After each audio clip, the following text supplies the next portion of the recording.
If you haven't done so yet, please subscribe to the channel. And if you're enjoying these stories, there's a link below to buy me a cup of coffee. This is the Chassidic Story Project with Barak Hullman, podcasting from Jerusalem, Israel. This podcast is sponsored by listeners just like you. To become a supporter of this podcast, please go to HasidicStory.com, HASIDIC story.com. You'll never know, you'll never know, you'll never know, you'll never know. Shalom Aleichem, my sweetest friends. We are now in the 9 days in the month of Av, and not to despair, because I have some Chassidic stories for you, B'ezrat Hashem. This week I have 3 stories for you. But before I begin, I want to dedicate this podcast episode to the continued success of our soldiers in battle wherever they are, the returning of all the hostages, healthy and alive, God willing, the refuah shlema, the full recovery of everybody who's been injured or who is ill, the comforting of those that lost loved ones, and the continued unity of the Jewish people here in the land of Israel and all around the world. The first story takes place in the 1950s in Johannesburg, South Africa. And the world was still recovering in the early 50s from World War II, which, if you don't know, in short, World War II was the entire world trying to kill each other with everything they possibly had, in short. And I think we're still, in a sense, recovering from World War II. Rabbi Shloima Pupko, who lived from 1928 to 2003, had come all the way from New York to serve as the chief rabbi of the Jewish community of Johannesburg. And Rabbi Pupko extended his heart and his home to every Jew in South Africa that needed it, no matter what their level of observance was, and no matter who they were. Rabbi Pupko would do whatever he could to help. And one Friday morning, as Rabbi Pupko was preparing for the Holy Shabbos, there was a knock at his door. And when he opened the door, he saw a woman from his neighborhood with tears streaming down her face, struggling to control her sobbing. And she said, "Rabbi, I desperately need your help.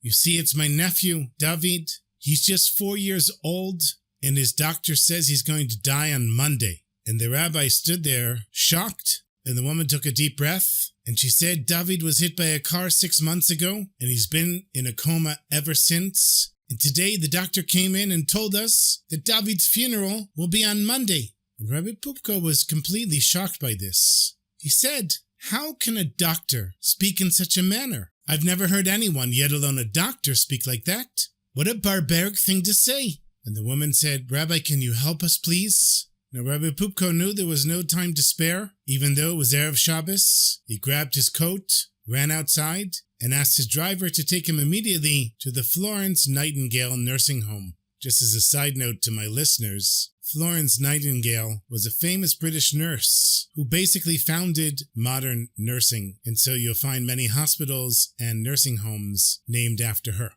Within 10 minutes, the rabbi and the aunt were walking down the corridor of the nursing home, searching for the 4-year-old David and his family. And when he found the room, the rabbi saw the boy laying motionless in bed with just the slightest raising of his chest, giving any indication that he was still alive. And the parents and other family members stood there looking helplessly at David. Rabbi Pupko greeted the nurse who was tending to him, and he asked her quietly, "No, what's with the boy?" And the nurse said, "Rabbi, it's not good. The doctor says his funeral is going to be on Monday." And once again, Rabbi Pupko was shocked by these words. He looked at David laying silently on the bed, and there was a good chance that this young boy in a coma, even though he was unaware of his surroundings, could hear every word that was being spoken next to him. And the rabbi said, "How can a doctor speak this way, especially next to his patient?" So the rabbi turned to the nurse and he said, "Please, give the doctor a message from me. Tell him that only God and no one else knows whose funeral will actually take place on Monday." And then Rabbi Pupko returned home with David's aunt and invited her into his office. And he said, "Please sit down for a few minutes. I'll be with you." And Rabbi Pupko decided to send a telegram to the Satmar Rebbe, Rabbi Yoel Teitelbaum, who lived from 1888 to 1979. And he wrote to the Satmar Rebbe and asked him to daven for the boy, for David. Now, Satmar Rebbe was one of the greatest tzaddikim of his generation. He had survived the horrors of the Holocaust in Bergen-Belsen and came to America to rebuild the world of Torah. And when a tzaddik like that davens, Hashem listens. But there wasn't enough time before Shabbos to write out a detailed explanation of what happened. So Rabbi Pupko simply wrote the boy's name and his mother's name and asked the Rebbe to pray immediately for the child's recovery. And after the telegram was sent, Rabbi Pupko returned to David's aunt and told her to invite the entire family, most of the family who wasn't religious, to come to his house Friday night for Kiddush and the Shabbos meal. And he said to the aunt, "Tell everyone that they will not be allowed to drive back home. They'll either have to walk back home, or if it's too far for them, they're welcome to stay in my house and we'll arrange a place for them to stay." And that Friday night, over 40 family members showed up at Rabbi Pupko's house. Uncles, aunts, cousins, everyone. After making Kiddush, Rabbi Pupko spoke to them about the importance of keeping kosher, Shabbos, family purity, and Jewish education. And he said to the family, "We all want David to have a full recovery, but it's not enough to just want it. We have to show Hashem that we really mean it.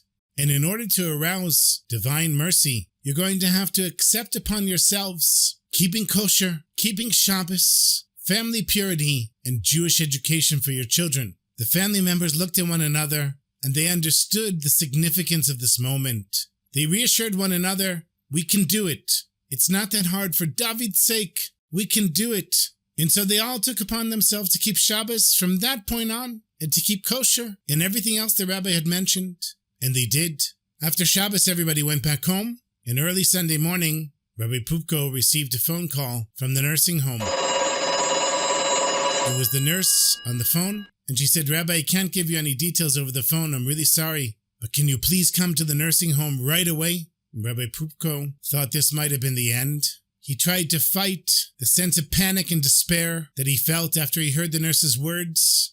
And he called his driver and immediately set out for the nursing home, ready to face whatever was coming. And Rabbi Pupko walked cautiously into David's room, only to be greeted by a room full of people, including his parents, that were beaming in a bewildered group of doctors and nurses. And what was the source of their bewilderment? It was right in front of them. Little David was awake and out of bed, having pulled the tubes out of his mouth and cried, "Mama, Mama!" One of the assisting doctors, who was clear that he couldn't believe what he was looking at, turned to Rabbi Pupko and said, "This is an absolute impossibility and goes against all the laws of nature and medicine." Rabbi Pupko had to admit himself that even though he had great faith in Hashem, this really did go against all the laws of nature and medicine. He could hardly believe his eyes, but he knew what to do. He immediately said Tehillim and thanked Hashem for the open miracle that he had done for this family.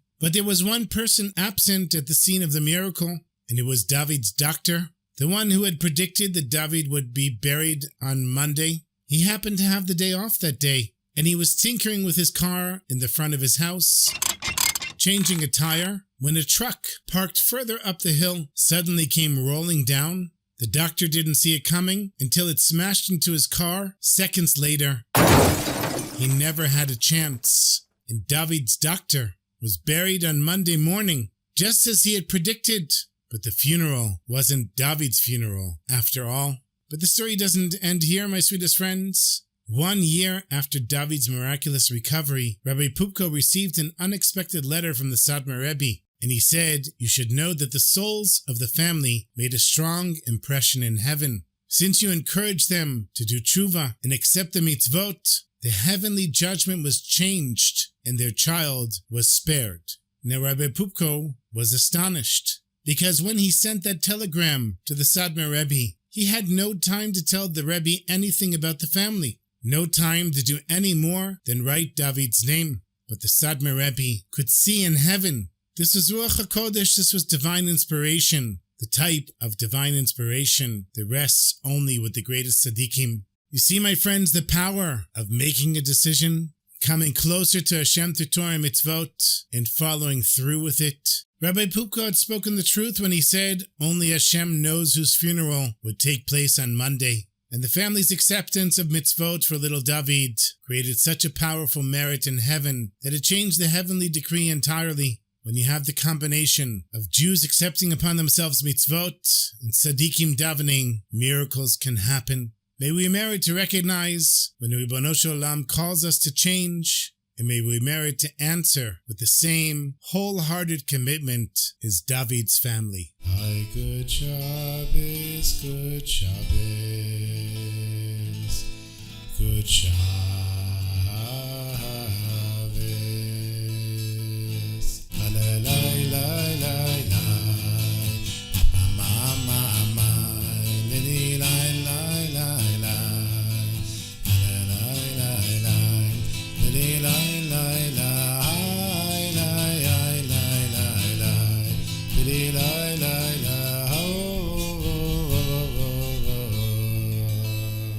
I have another story for you about the holy seer of Lublin. This took place in the early 1800s in a small town in Poland.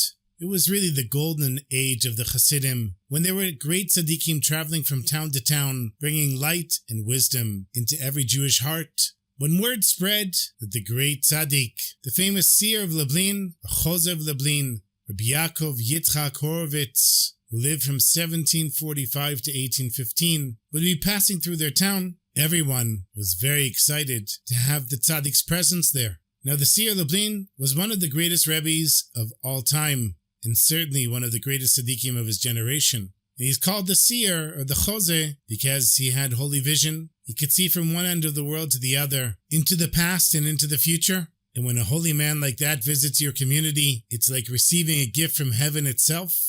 The town was buzzing with the great news of the tzaddik's coming, and Reb Yoseleh, the son of Reb Mordechai of Neshchis, could not rest from the moment that he heard that the seer Lublin would be passing through their town. He had heard many amazing stories about this holy tzaddik, and he wanted to meet him and learn something from him. So Reb Yoseleh asked that the Chozeh, that the seer Lublin, stay with him in his house, and he commissioned a local carpenter to build a bed especially for the seer Lublin. Now, why did he do this? Because when the seer Lublin traveled and had to sleep in a strange bed, he would sometimes cry out, "It's prickly! It hurts! Ay, it's prickly!" And by the way, I told a similar story many years ago about a barber for the seer Lublin, and they couldn't find a barber to cut the Rebbe's hair, and the Rebbe said the same thing, "It's prickly and it hurts." So wanting to avoid any discomfort for the Rebbe, Rabbi Yoseleh decided to have a brand new bed made for him, but not just any bed.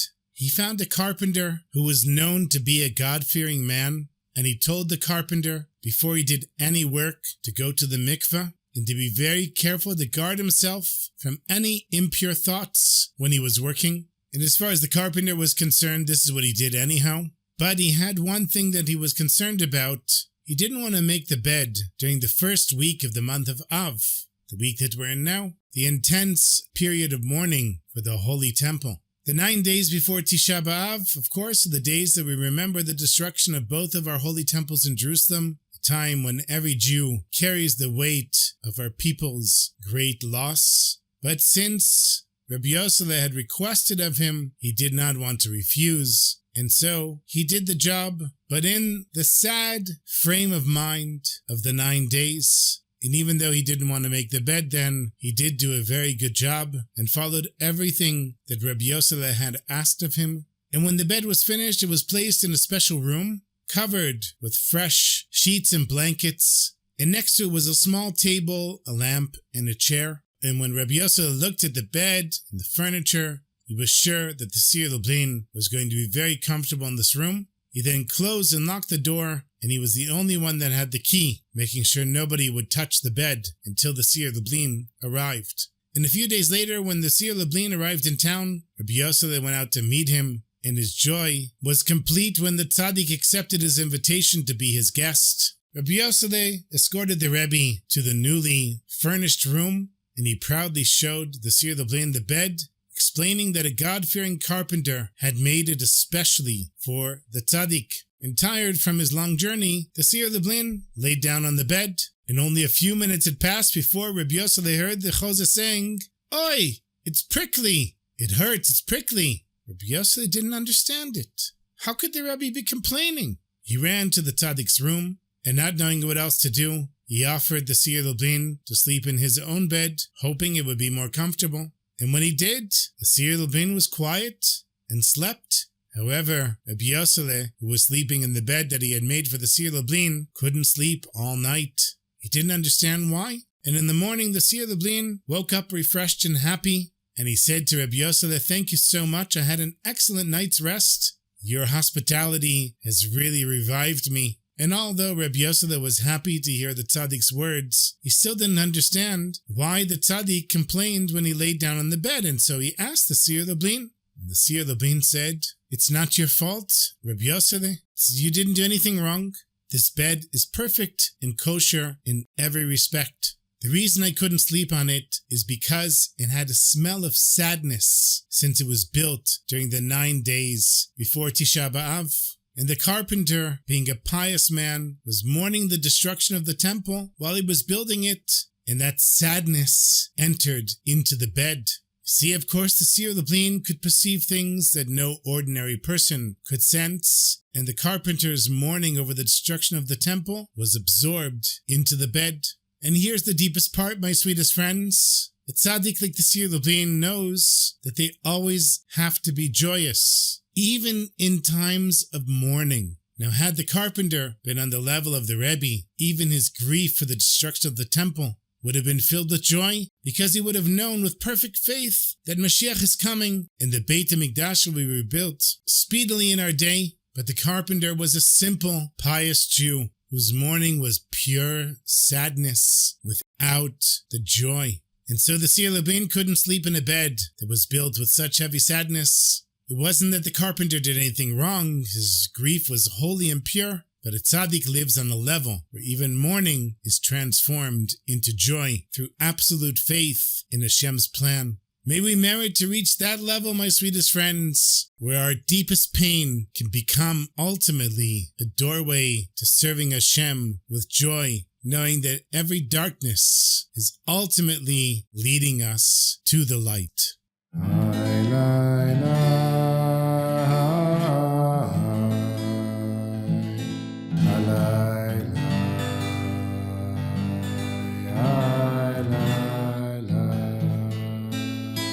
I have one more very short story for you, a sweet story that I read recently. This story took place in Sons in Poland, also in the mid-1800s, when the Sons of Rebbe, the Divrei Chaim, Reb Chaim Halbertsam, who lived from 1793 to 1876, was giving a tish on Friday night.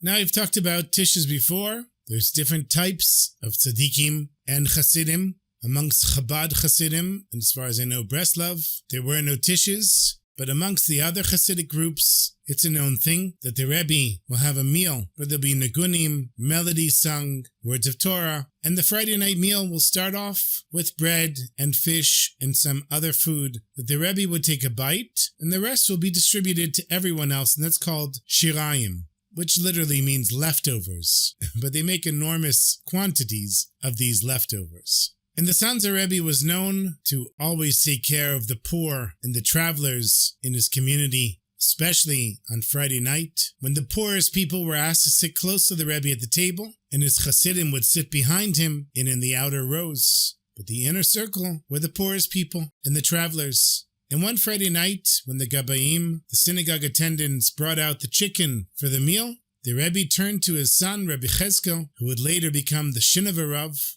and he pointed at somebody at the table and he said, "You see that poor chassid over there? He has a lot of mazel, good fortune. Just watch and you're going to see that he's going to receive the biggest portion of shirayim chicken." I mentioned shirayim, of course, are the leftovers from the tzaddik's plate, and they carry with it brachot, blessings, and spiritual nourishment beyond the actual food itself. And so the Rebbe and his son watched the Gabayim handing out pieces of chicken, and everybody got a small piece until they came to that one chassid with tattered clothes, looking so poor, and the Gabbai hands him a very large piece of chicken, far bigger than any of the chicken anyone else had received. And later that night after the tish, Rebbe Cheskel turns to his father and he says, "Rebbe, if that Jew has such good mazel, how come he's so poor and has to come to your tish for his Friday night meal?" And the Sons of Rebbe thought for a moment and said, "It's true that he does have a lot of mazel.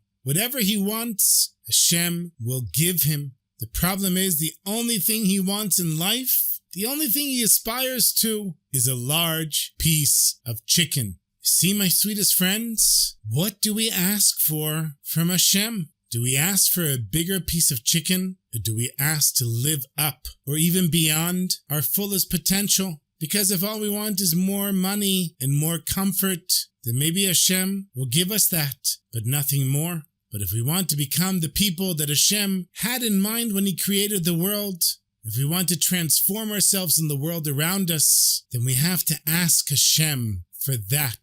And this is what the Sons of Rebbe was teaching his son, to dream bigger, to ask for more, not for more chicken, but for more neshama, for more holiness, for more opportunity to serve Hashem. May we merit to want the right things, and may Hashem give us not just what we ask for, but for the wisdom to ask for what our souls truly need.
Thank you so much for listening, my sweetest friends, as always. Thank you to all of the supporters, the people that sent in donations this week, and every week, and every month, and every year. I have some people that are yearly donors, and I'm grateful to them and everyone else. And thank you for listening, and thank you for sharing the podcast. And I hope you have an easy fast on Tisha B'Av. Maybe there won't be any fast at all, because the Mashiach will be here, B'ezrat Hashem. But if not, have no despair, because the week after, I will have some more stories for you, B'ezrat Hashem, to keep us going, either with Mashiach already being here, or with Mashiach coming very, very soon, B'ezrat Hashem. Until then, my sweetest friends, take care of yourselves. Have a beautiful Shabbos and a beautiful week, and sei gesund.